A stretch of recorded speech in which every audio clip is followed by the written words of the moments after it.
center. Yan.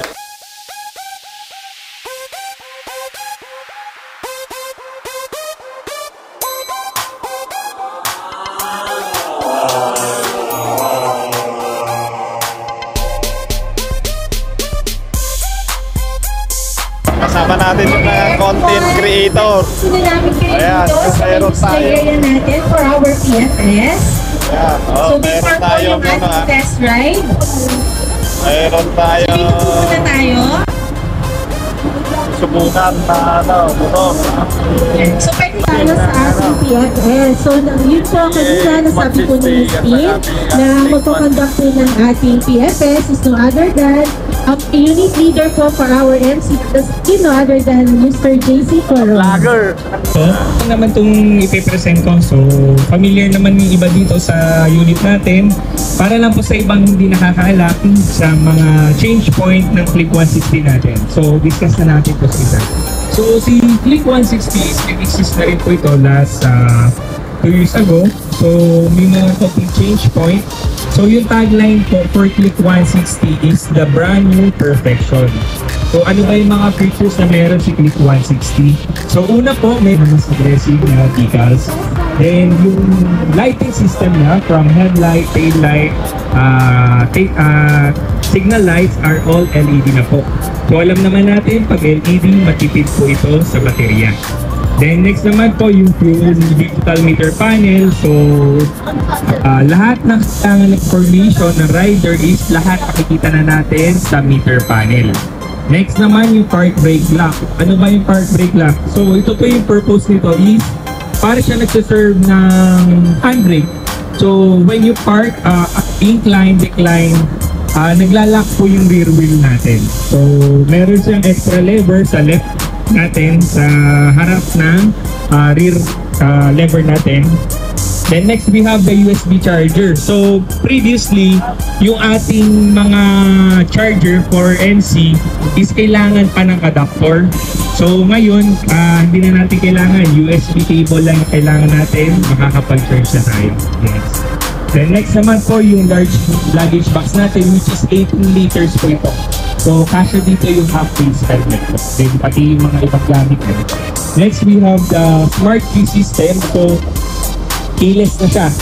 So, yung smart key natin, meron din siyang function na alarm and answer box system. Yung answer box system is technically hinahanap niya or ini-inform ng motor kung nasan ba yung location ng motor natin. So, for example, nag-park tayo sa malaking parking lot. Pare-parehas yung motor. By a click of a button, mahanap na natin kung saan yung motor natin. Next, we have the idling stop system. So, ito po yung pioneers, yung Honda Philippines or si Honda sa features na to.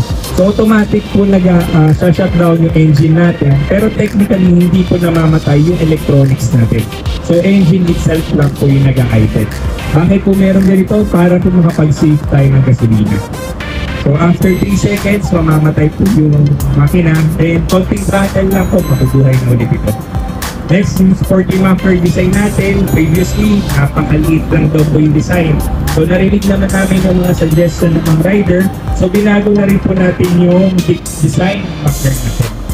Next, we have the color cast wheel and wide tires po. Sa front tires natin, equipped siya ng 100 by 80 by 14. Then yung likod naman po is 120 by 70 by 14 naman po. Then color cast wheel na rin po siya. Next, we have the combined braking system or yung CBS na tinatawag natin. So, function po nito is sabay po na preno yung harap at likod natin preno. Pero may braking power po ito. So 70% yung braking power sa likod, then 30% naman po sa harap. Para po mas maging safe yung braking natin. So, tsaka yung distance natin sa braking mas shorter po compared sa conventional braking lang natin. Next, yung ating engine is equipped po by 157cc to be exact. Liquid cooled 4 valve PSP po. So 4 valves na siya compared yung before natin na 2 valves lang na Click 160. Then sa kulay naman po, meron tayong matte pearl crater white, then matte black, and matte solar red metallic po. Yung price po nito is 122,900. So So, yun po. Questions po? So far, okay naman? Yes, sir. Yes po.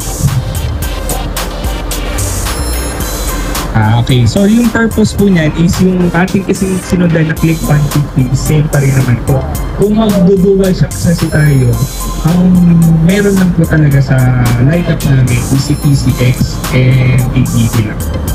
So, yun yung reason po. Pero, yung mga nagpo-provisionary, yung mga kumakawa, dinudual shock nila.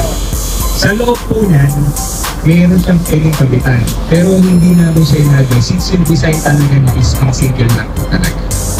Pero yung performance ka rin? Yes, po, same lang naman. 330 mm.